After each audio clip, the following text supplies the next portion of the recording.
we were shooting some 50 caliber stuff out at the range last year that was knocking down 308 size targets at 100 yards. Yeah. So much for that camera. So I had this happen yesterday, and I was really perturbed about it. Before we start today's show, please visit the sponsors, affiliates, and friends of the Stagecoach.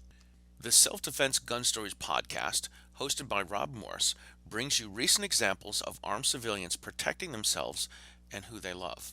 The show helps you determine if people were lucky or trained, maybe both. Self-Defense Gun Stories is on all of your favorite podcast outlets. TheGunFood.com has an extensive network of partners to connect you with your guns, ammunition, and firearm training. The Gun Food only sells ammo that they trust. Use RSWC as a discount code and save 5.56% on your order at thegunfood.com. PowerTac flashlights have combined premium craftsmanship, American ingenuity, and cutting-edge technology, creating a highly dependable tool that you can trust your life with. Go to powertac.com/RSWC and save 15% on your order. That's powertac.com/RSWC. Saber Pepper Spray has been making grown men cry since 1975. Find the link in the show description and help get the Stagecoach across America with every Saber Red purchase you make. Shotgun with Charlie.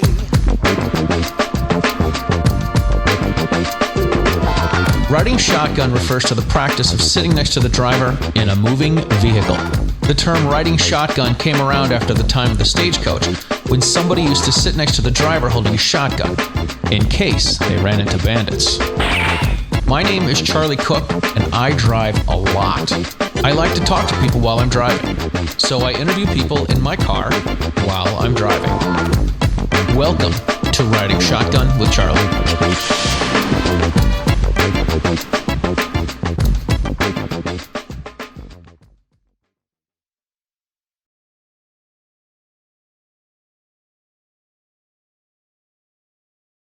All right, before we start this episode of Riding Shotgun with Charlie, I want to thank you guys all for tuning in and watching or listening to the show.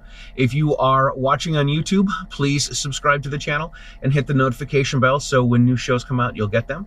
If you are listening to the show in podcast form, please subscribe to the podcast so you'll get those when those come out as well.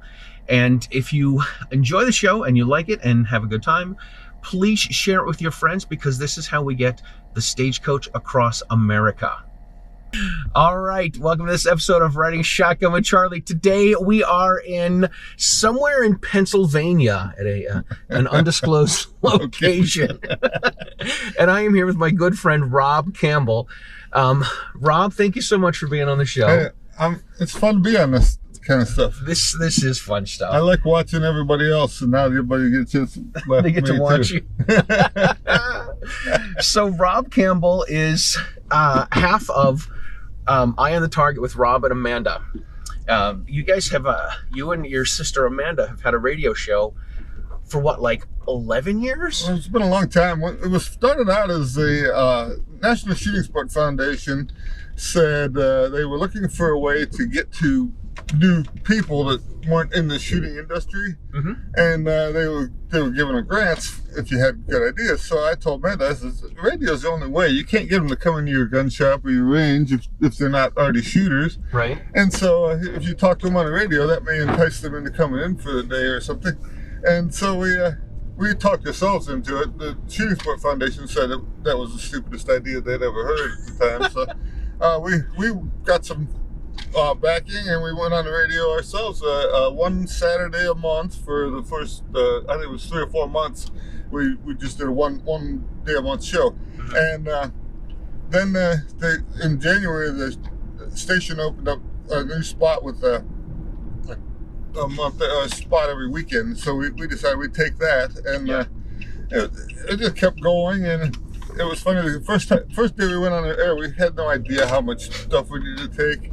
And we took enough material with us. We could have been on the air for 3 months, I mean, without any problem. Right. And but people call it in. There was a lot of stuff. I mean, and I've been a student of the gun since I was a little kid. So I'm looking. I can tell by looking at a gun, the names, models, different things. Which ones are weird, which ones are special. Yeah. And so people would call in and say, I inherited this old gun or something, and then they would explain a little bit about it, and I'd ask them 1 or 2 questions, and I could tell them pretty much what they had, and if sometimes they just want to buy ammo, sometimes they want to sell it and stuff, so I'd give them a couple pointers of where they get the money or whatever from it. It worked out pretty well. One time a guy called, and his dad had left him 2 guns. He got a Foot Locker when his dad had passed away. Yeah. And then there was 2 pistols. He didn't even know his dad had a gun. Oh my gosh. The one was a Luger artillery model, and I told him, I said, that gun has some pretty good value. He needed to have it appraised, because the neighbor was going to give him, I think, $5,000 for the 2 pistols. Wow. And which he thought was a good price, and I'm like, well, I would have that pistol looked at before so anyhow, he called back a couple weeks later, and he said that he had sold the pistol for $45,000. So unbelievable. It made me look like a genius at that point. So, that's cool. But I mean, that's what's funny is we go places, gun shows or gun shops, stuff like this. A lot of times, and I'll just I'll buy this or that, and make a phone call, and I can make some money on the thing or something. And Amanda's like, how can you tell? I was like, everybody knows there's something special about that. One time I was at an auction. We had a gun shop at the time. Yeah. So I was at an auction buying guns, and this somebody beat me on one of the pieces, and so they called the show a couple weeks later. They want to know that they beat me on this gun. They want to know what they had bought, because if I was buying it, it must have been something good. Right. And so it was just parts for a gun that I was already working on, so they really didn't get a super deal on those. But sometimes it doesn't work out to try to outsmart people. Right. Well, now, all right. So you and Amanda grew up in a household where your father was a Ruger collector, right? Oh yeah, he collected. Well, at first we just had guns and shot, and then sometime in the early '70s, when Ruger announced that they were bringing out the new model, the old man decided that the old model was going to be valuable, so he started buying those, and he started buying everything: 44s, 45s, 22s, whatever. And then he realized that he needed about 50,000 guns to complete any part of it. Right. So he decided he sold most of that stuff, and he just started buying 357 Magnums. And so he was buying a lot of stuff, and sometimes the price would be really super high. I mean, he was buying regular ones for $150, $175, and somebody would want one, they want $500, $800 for it, and he had a hard time buying that. And one of his friends told him, he says, if you're not going to spend the money, you're not going to have the best collection. So the old man just started buying what he needed instead of worrying about what the price was. And so at one time, by the end of his life, he had the most complete collection of Ruger 357 Magnum pistols in the country. Actually, they asked him to show at the NRA one time. Bill Ruger actually came up. He had a picture of him and Bill Ruger together with the thing. But he had guns from show number 69 up through a lot of. There was 2 known high polished guns that they had made for some kind of a show. They were polished like the Super Blackhawks. So he had them both at one time. He sold the lesser quality one and kept the best one. He had factory stag grips and ivory grips. He had salesman S-marked guns. There's 5 of them known. I think he had 4 of them. Or there's 6 of them known. He had 5 of them. The only bridge top, they call it the protected sight model, with the S mark on it, he had that. When they went from the flat top to the bridge top in the early 60s, it was about 42,816 or something, I think was the serial number. He had like 2 guns below that number. He couldn't find the one that. The one in the middle? The last one Ruger supposedly keeps at the factory, but the one in the middle that nobody knows where it's at. So, but he had Ruger 357, serial number 357, and cool. There's a lot of just weird things that you're not going to see every day anywhere. Yeah. But traveling, some of my best memories are traveling these shows. We would pack the car full of stuff and head to Pennsylvania or Tennessee or whatever, set up for the weekend, and he'd just sit there and talk Rugers and trade guns and talk to people and get pictures taken. And it was a lot of fun. I kind of missed some of it. Yeah, I can imagine. Cool. Now, I remember you said one time that you used to read the Blue Book of Gun Values, which is how you get all this information. I still read the Blue Book of Gun Values. I mean, I'm a junkie for that kind of stuff. So, mm-hmm. I mean, anytime I can get any information, if I'm looking, I would rather read about a serial number range of 1897 Winchester shotguns than whatever's new in the magazine somewhere today. Right. And I mean, I'm not a real big fan of modern guns, but I really like the old guns, and especially when you look at the craftsmanship of the German manufactured stuff from say the 1890s to about 1920. Some of that you can only tell that the wood stopped and the metal started by the color change. There's no actual line or feeling. How did they make that so precise that it fits together? Like, even if you couldn't buy ammo for this gun, you want to own that gun just because it's such a work of art. And I mean, some of it is so valuable today that it's way out of my price range. But the best part is there's so much of it people brought home from the war, and it's got stashed in a closet or under the bed, and it shows up at auctions, yard sales. You never know what you're going to find anywhere. So you always got to keep looking. It makes you. I don't know what you call it, a junkie. I'm looking for my next fix as I'm looking for that. Oh my gosh, that's cool. So you guys started the radio show. So that's kind of your background. You guys started the radio show, and you guys had a call-in show and an interview show for a while, right? Right. We had when we were on local radio, people could call in and talk, and we talked about the new gun laws. At that time, Ohio had just got concealed carry. It was funny because I had read, as the law would change, Amanda would print me off these sheets, and I would read them, and then the next change, to see what was different. And at first, she just printed off this whole long line of laws. It was hard to keep track of. So then one time she printed off one that had these line item things that told you. So that was much easier for me. So after that, it's like, we need these ones with the lines on them because. Right. So, I mean, on the 147 pages of this thing, and then the next one I got to compare and move things. So it got to where it was so funny because even the local sheriff would call us to find out what the law was. And it was one morning, I'm on the internet, like I say, I had a gun shop. I was on the internet in my underwear with the coffee buying guns, and the sheriff calls me. And he's like, I'm going to put you on a conference call with the Attorney General's office. And so I'm like, okay, I don't know what's going on, but I'm like, sure, whatever. So they hooked me up, and there was a guy who was illegally blind, wanted to get a concealed carry permit. Mm-hmm. So the Attorney General's office asked me, if he come into your shop, would you train him? I'm like, well, if he could show me that he was sighted enough to tell me from someone else in the shop, then yeah, I would train, because he needs the training. Right. And like a guy who has a handicap like that needs the concealed carry permit more than a sighted guy, I would think. Sure. So and then we were going on, and they're like, well, if you were the sheriff, would you give this guy a license? I'm like, no, he can't. And he's like, what do you mean he can't? I'm like, just because I train him doesn't mean the sheriff's got free will. Now the sheriff has to have this guy sue him, right, to say that what the parameters are of how blind is he? Is he getting worse or better or whatever?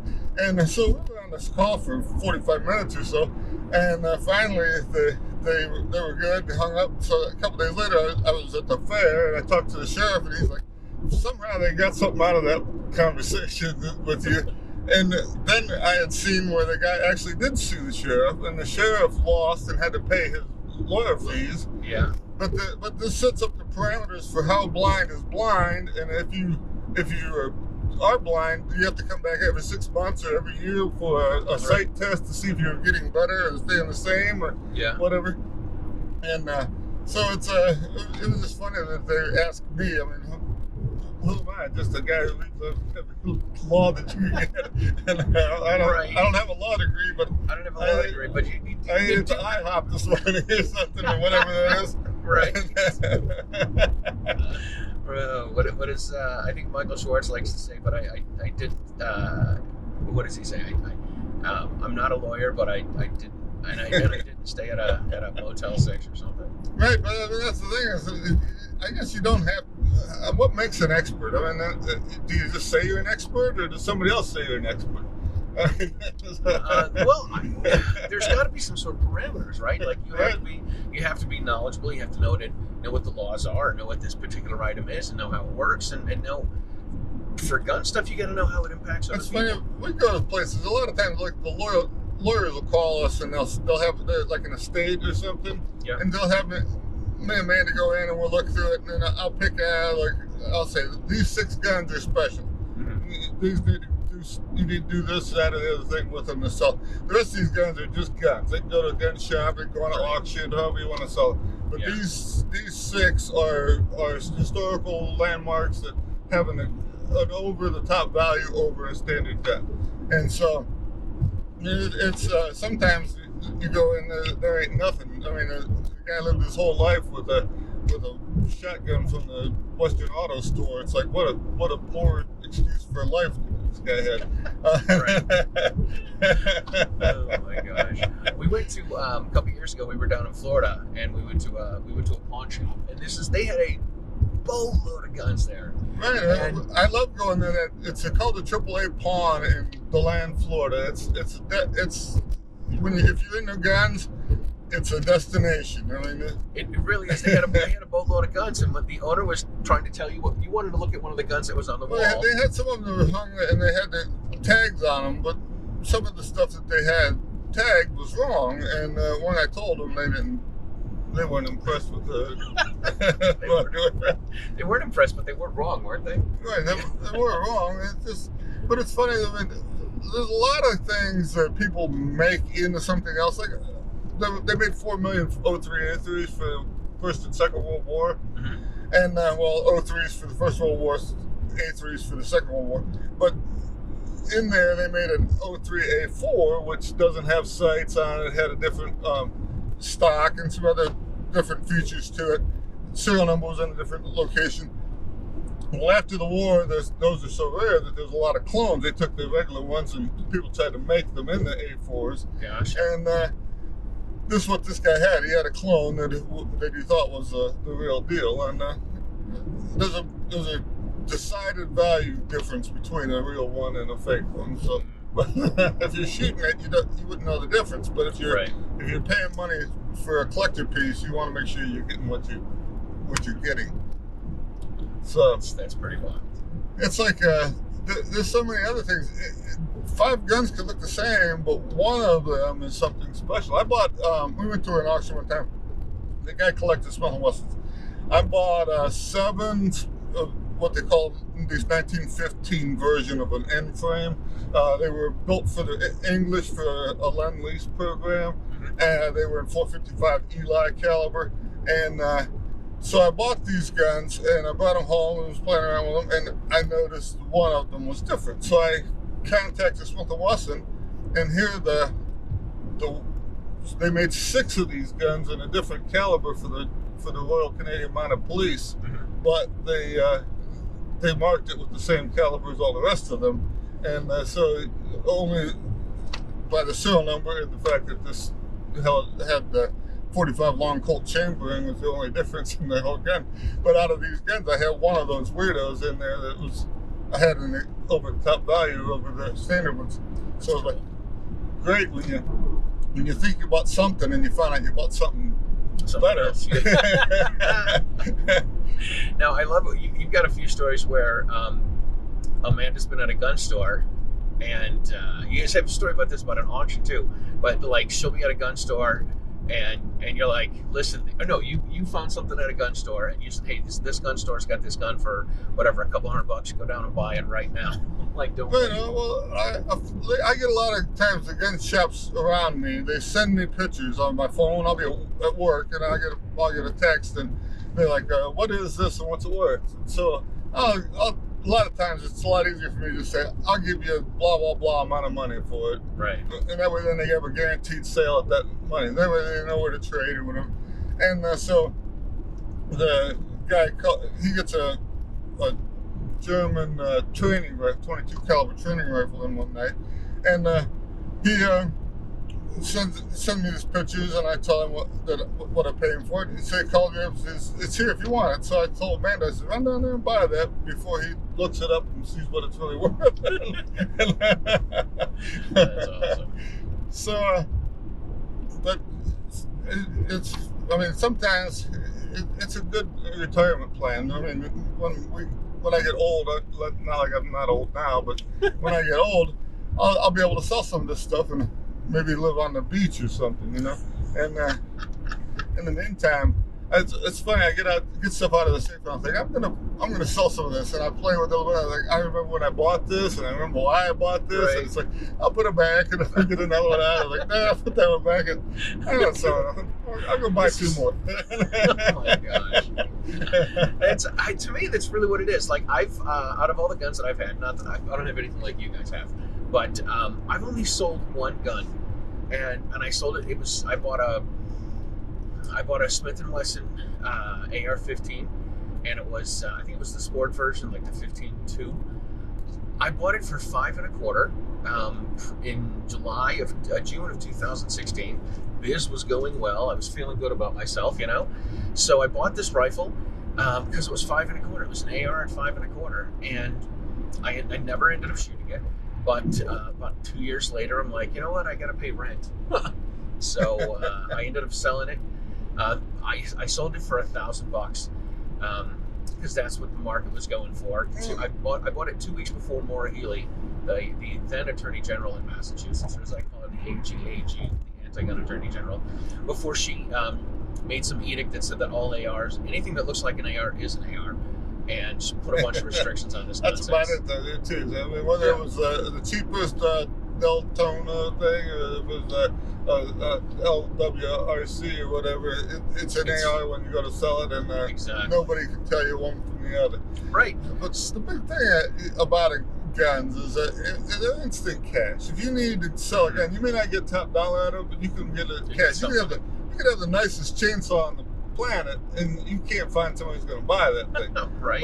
But if you got a shotgun, you can find somebody that'll buy it. You may not. I mean, maybe $1,000 shotgun, you may end up selling it for $450, but at least you got money now. So you can still live indoors, or the wife still talks to you, or whatever it is. It takes. I mean, you feel bad about it for a couple weeks, then you're over it and go on and buy two purchases. Right. Buy two more just to replace it, so you don't feel so bad. So I ended up selling it for $1,000. 3 months after I sold it, the guy that I sold it for, I saw him posting it for sale. He added a couple of pre-94 high cap magazines to it. Was selling it for $1,300. Yeah, I mean, I had a gun shop, like I said, for years, and I would have customers come in. They would buy something, and then they would take it home, and they would buy every kind of option you could buy on the internet for it, strap it all on, and come back. It would have handguards and lights and speakers and every other thing. They would trade it back in for less than they paid for it, and then they get something else, and then a lot of times I would strip a lot of that stuff off, put it on something else, and sell the gun again, and that guy come back with whatever he bought this week, 2 weeks later, and trade it in on something else. He just liked adding stuff, so he was just a tinkerer and putting the stuff on. And I don't get it. This is one of my pet peeves. I go to this website that's local to New England, and it's all these people that have guns for sale. You know, and I go to the classifieds, and I'll see, you know, inevitably someone will put a custom Glock up for sale for $1,200, and I'm like, it's a Glock 19, it's a Gen 3. It's been around for forever, but they changed the barrel, they changed the trigger, they changed this, they put a different, you know, ported slide on it or something, and then they turn around and sell it, and I'm like, it's not custom to me because it's still a $500 or $600 gun. You've added all this other crap to it to jack the price up, and I'm not going to pay $1,200 for a $600 Glock. Right, but some people, if you don't know what you're getting, you want to get the better one versus if I'm going to get one, I want to get the good one instead of get the cheap one. Even if it's not any better than the cheap one was, it just, somebody said it was, so that guy's the expert now. Yeah. I don't know about that part. Maybe that doesn't make him an expert. But that too is if you're buying it to keep it. My dad used to always say, I never paid too much for a gun. I just bought it too early. That's what he said. So maybe he paid 10 years early. He paid 10 years later's money for the scam, but he's had it for 10 years and you didn't. So there you go. There you go. That's great. But it's a lot of fun. I mean, shooting is something. It's a memory game. You got to remember what you did the last time you hit the bullseye to do it again over and over again. And if you do it a lot, and pretty soon you inevitably get good at it. Even if you're doing it completely wrong, right? You get good at doing it wrong, but you're doing it. And it's funny. I have some friends that they are in the close quarters combat arena, so normally they don't shoot much more than about 20 feet.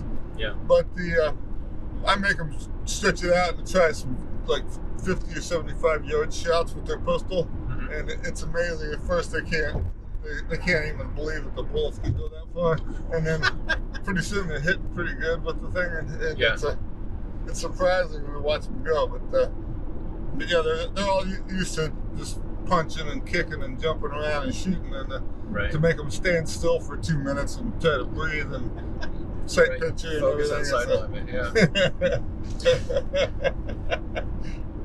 So you guys, about 4 years ago or so, you guys went from having your 2 radio shows. You know, we went from. It was funny because we went on a local channel. We ended up buying into a internet station. So and then we got an offer to go on to national radio. So we're on Salem Network now. Right on the Salem. And so. It's funny, we're Ohio-based, but we're big on the West Coast. Not so big in Ohio, but we're big on the West Coast. And so when you're from Ohio, you think, well, the West Coast is anti-gun, but they seem to like Rob and Amanda's radio show anyhow. And I don't know why I got to be Rob and Amanda's radio show. Amanda runs the show. Amanda pretty much tells. It's so funny because it's whatever she wants. I've been an easygoing guy for years and years. So it's whatever she wants to do. I'm like, sure, let's do it. I don't care. I'm not going to bleed much. So I'll go. Right, I'll go for it. And so we get on there and she'll just ask questions and new things. I mean, I'm like, what? But I read so much news. I watch things. I talk to people. I pay attention. And so no matter what topic it is, I know something about it, and I'm a big tinfoil hat guy. So she'll say, like, "What do you about this?" And I'm like, "You want the tinfoil hat version, or you want the official modern news version?" She told us not to get into the tinfoil hat talk. It's not my fault. So the tinfoil hat stuff seems about 6 months out in terms of the real reality. Exactly. Yeah, it goes from tinfoil hat to reality TV. Very much like the guns your dad bought. You're like, oh, this is the news. It's going to be in 6 months. Right. Yeah, this is what you'll need to know about. Right. Yeah, Christmas time. Oh my god. But radio. It started out. It was we were so uptight and everything, and now it's like you're sitting around the coffee table, smoking cigarettes, talking to your friends. It's like it's really easy to do the show. Yeah. Sometimes it's so easy we forget to pay attention to the clock, so we'll talk right into the commercial. Into the clock, yeah. Sometimes we're fighting amongst ourselves when the show comes back on there. I guess that's what makes good radio. I don't know. It does. What's funny, sure. Amanda's pet peeve is she hates when I talk if I'm off the mic. So if I'm out in the room just screaming at her, she hates that part. I love that part of radio. I mean, when you hear somebody there in the other room screaming at the guy, I think that's so comical. But man, it drives her crazy. She's ready to start whooping me with that. But it's we've been together for 60 years, so it's we fight nice, I guess. Right. So I remember. So I did. I was on your show. You in May of 2015, I think it was. You guys, I don't even know where I saw this. It was somewhere on Facebook. But you guys were looking to talk to an instructor in every state, and I emailed, and I ended up on the show. And then I shared it with some of my friends, and I forgot that you guys were brother and sister. So I sent it to a friend of mine, and I'm like, "Hey, did you listen to me on that radio show?" And they're like, "Yeah, it was the brother and sister show." I'm like, "What? What? The brother and sister show? I have no idea what you're talking about." And then I'm like, "Oh, that's right. They are brother and sister." which is great. I mean, everybody, me and Amanda do a lot of things. We travel together, we buy and repair houses. It's funny, we're more famous for our house repair. Oh, I know, right? I mean, everybody follows on Facebook and that, so we get along fine, and everybody's like, I would never be able to get along with my brother. I'd hit him with a hammer. No, not at all. Look, when I was 18, I moved 1,000 miles from my family. I'm like, I can't do this. And one of my sisters was, I'm comfortable saying this because I'm sure she doesn't listen to the show, but one of my sisters moved to Rhode Island, and I'm like, I'm gonna have to move. Like I've always been in, 2 states over. It's too close. It's too close. She's an hour away. She could come. She could do a pop-in sometime. Like I know. I've had a one hour time zone buffer between me and my family. Oh my gosh. And, yeah, it's funny. I have 2 sisters. So one I see like 4 times a year. The other one I see every day, or pretty close to every day. We text each other and send news clips and stupid things back and forth. But it's we get along just fine. It's funny. A lot of people, when we first start, will butt into each other's conversation, and so that people didn't like that on the radio, but they've apparently got used to it because we've been doing it for 12 or 15 years now. So it's what are you gonna do? That's just how it is. That's just how it is. That's just how it is. You guys, the radio show is so much fun to do. And it's fun to watch you guys do the radio show. You guys have been going to SHOT Show for a number of years, and I always get a kick out of it when Amanda tells the story that you guys used to go to SHOT Show and nobody knew who you were, nobody would talk to you, and now everyone wants to hang out. We had a gun shop. We used to go there. We would buy guns and see what new products, everything like this. And slowly the radio show has kind of taken over our thing. We got out of the gun shop and we're in the radio now. So now we have a show on Radio Row at the at SHOT Show. At SHOT Show. Early on, though, it was funny. Amanda would go up. She's got an engineering background. She's a machinist. There's a lot to her that people don't know. And so she would ask somebody a question about something, and instead of them answering her, they would turn and answer me. It's like, I don't even know what she's talking about. And it's like, so they just ignore her completely and go answer the man. And it's like, I'm looking at her like that. I got no idea what he just said. Right. He just gave me the formula for a slip gin tonic or something. I don't know, but it's but yeah, when we used to go to this SHOT Show early on, we were so poor we would be eating the tuna fish out of a bag and begging for meals. Anybody that's got a free beer or got a feed us if you watch the show like a timeshare program. So we were all in for that. Now things are a little bit better, and we can choose what we do with our time. Right, you can stay at a hotel. Instead of prostituting ourselves out for dinner, there is nothing wrong with that, man. There is nothing wrong with that. But I mean, it's growing and it's better and it's a lot of fun. I mean, people are like, I've never seen Rob laugh before. I'm like, I'm a real funny guy, but my humor is kind of twisted. So kind of. Amanda keeps that kind of under wraps because you never know how it's going to go in the crowd. Right. Yeah, but, she just keep a tight rein on you. So, but yeah, if you ask me, I'll tell you what I think, and you may not like the answer. This is true. This is true. So I think my mother always taught me was honesty is your best policy, because now you don't have to remember what you said because you know exactly what you said. Mm-hmm. Instead of later on, what did I tell that guy? Exactly. I think Willie Nelson said honesty is the best policy, but it's not the least expensive. Not the least expensive. That's about the case. But it's like, yeah, but whatever. Either you like me or you don't, and we'll get over it. Right. You'll be fine. I'll get over it then. Oh my gosh. So one of the segments that Amanda lets you have on the radio show is the history segment. Well, it's easy for me because, like I say, I love old guns. I love reading about guns. I love the whole thing. And so Amanda will just say, what are you going to talk about? And I'm like, I don't know. Pick something. I don't care. I mean, it doesn't matter if it's bullets or rifling or gunpowder, old guns, manufacturers. I mean, I've read about every one of them and some of the different things. There's a lot of stuff I always wonder about, like the Treaty of Versailles at the end of World War I took guns out of Europe pretty much. Prior to that, from say 1893 to 1920, the Europeans were the leaders in semi-automatic and automatic weapons. Mm-hmm. Where would we be today had we not stopped them from making doing progress? that stuff? Yeah. So had they focused on the gun more for the next 40 or 50 years, what would we have got out of them versus what we have today? And there's a lot of things that we keep looking for, like caseless ammunition and stuff like this, because you think about an airplane, when they're throwing out the cartridge case, out of how many tons of waste do they carrying around with them?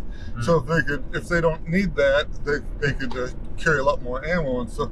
And same with the guy in the field. I mean, if you've got 200 rounds of .30-06 on you, probably 60% of that is heavy duty brass you're going to throw away at the end. So why would you want to hump that around all day? So there's things in the future I think that's coming. We got to get over. I mean, we really haven't made too many changes since the French figured out how to make smokeless gunpowder. So that was like 1880. Mm-hmm. So once we finally open our mind to the fact that maybe electronic weapons or compressed air or something else is going to be a better way of doing it. So what's new? I seen there was a kid on one of the YouTube videos, a kid making a gun that showed solid steel pins. It's like he uses magnetic force to do it. Oh wow! I mean, he's in like a 10th floor apartment building, shooting on his balcony or something. I can just imagine. Mom, I need a couple of 12-volt batteries. I need these capacitors and stuff. Right. Like, just use the credit card, buy what you want. It's like, right. It's like oh my gosh. It's kind of like the back in the 50s when they show you those kits where you could buy the radium and all that stuff and do your own nuclear testing in the kitchen table. It's right. like somebody needs some supervision on maybe on some of this stuff. But, some people might need more supervision than others. So, yep. I mean, I guess you're gonna lose an eye or you're gonna lose a finger. What do you got to lose besides the eye or a finger? Right. You got 2 eyes and 9 other fingers. You'll be all right. That's why they give you 2 eyes, right? Oh my gosh. So that's one of the reasons Amanda doesn't let me out of Bully too much. That's right. That's why she keeps you in on stuff, right? But yeah, I mean, think about it. I know guns. I don't know much else. It comes in handy at certain times, but the rest of the time, it doesn't help you out too much with you. Right. If I knew as much about modern day finance, and that maybe I'd be a much richer guy than I could buy more guns or something. But yeah, I hear that. I hear that all too well. I'm trying to teach my kids. I'm like, look, listen to these people that are successful with money. Don't listen to your father. Yeah, the big thing with money is that they always say, pay attention to the pennies, and the dollars can take care of themselves. Right.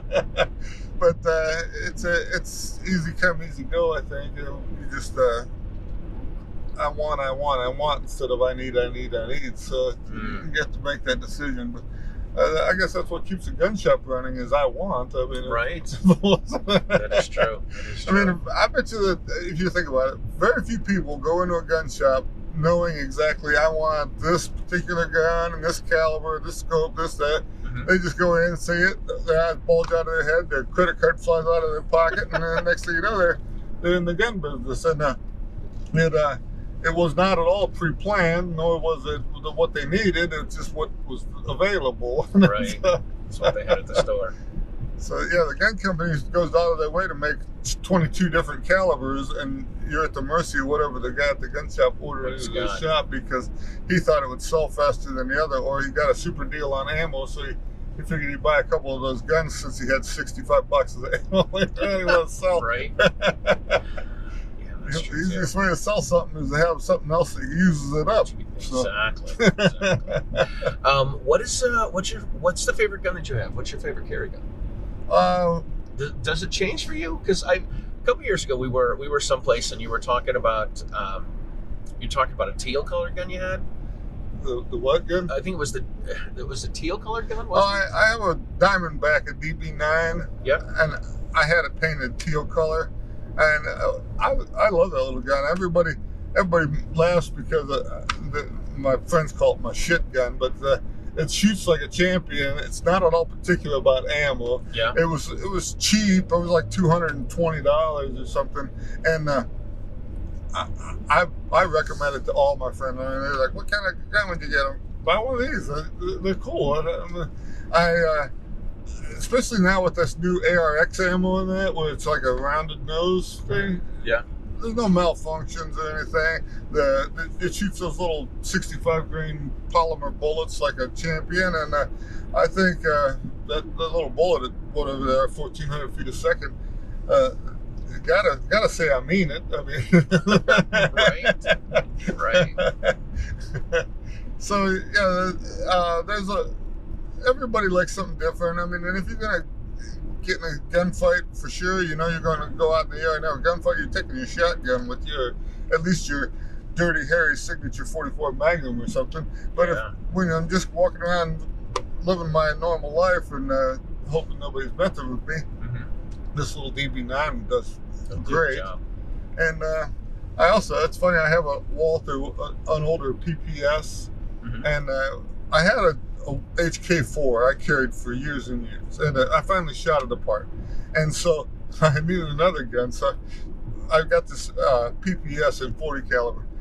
It was the hardest kicking gun I ever shot.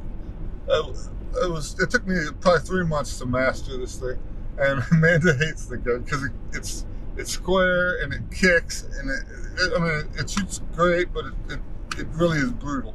But I've carried that thing in an old Bianchi leather holster. I got an old 120 for a Glock, and I shoved it in it, and I sat on it for about 5-6 months, and it finally kind of formed to it. Yeah. So I've been carrying this thing like that for years, and that gun, when you get it out, it doesn't even have any wear on it still. It's like, I don't know what kind of iron finish they put on it. No kidding. But it doesn't have no kind of wear at all. I bought when the CCPs first came out, I would like the technology of that, so I bought one of those.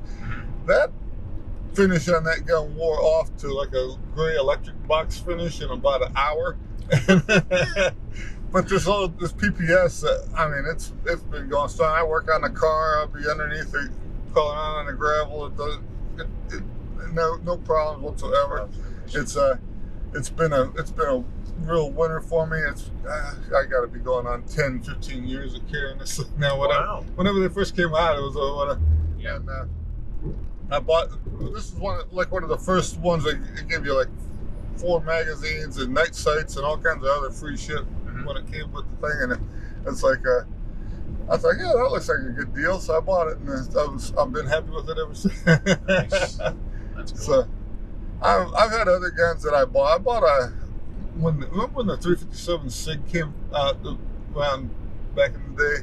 Yeah. I bought a SIG 229 in a kit. It was a 40 and a 357 SIG. Really nice gun. It shot good. I didn't like the way it feels. It was too tall in my hand, like it's too much of it stuck up in the air. Yeah. I shot it for about a year, and I finally traded it in and got something different. But it was funny. It's like, I don't know why. It's a great gun, and I never had any trouble with it. I just don't like the way it felt in my hand for some reason. And lately, I was looking for a full-size gun. I was at a gun shop, and they had a FNS. It was in the rack, and I was playing with it, and somebody had painted it like a pearlescent blue, looked like a bowling ball. And so I passed on it, and I went back the next day to buy it, and then it was gone, and I was like, oh, I probably should have bought it. So I went online, I just bought one, and gun broker had it shipped in, and I've been shooting that gun a lot. I like it. It shoots really well for me. So if I'm going somewhere, I need a full-size gun, I carry this big FN. But if a lot of times it's either the PPS or that Diamondback are the two. That's the ones you carry. And it doesn't matter to me which one. I've been shooting since I was 6 years old, so it's not about the gun. It's just all in the mechanics of keeping your eye open. That's what's funny about true. Amanda. I'll say, dude, when you're looking at this, you see the sights, and when you see the ball of fire come out the end, you see the empty round fly out of. Right. She's like, no, I don't see any of that. I'm like, how do you hit anything?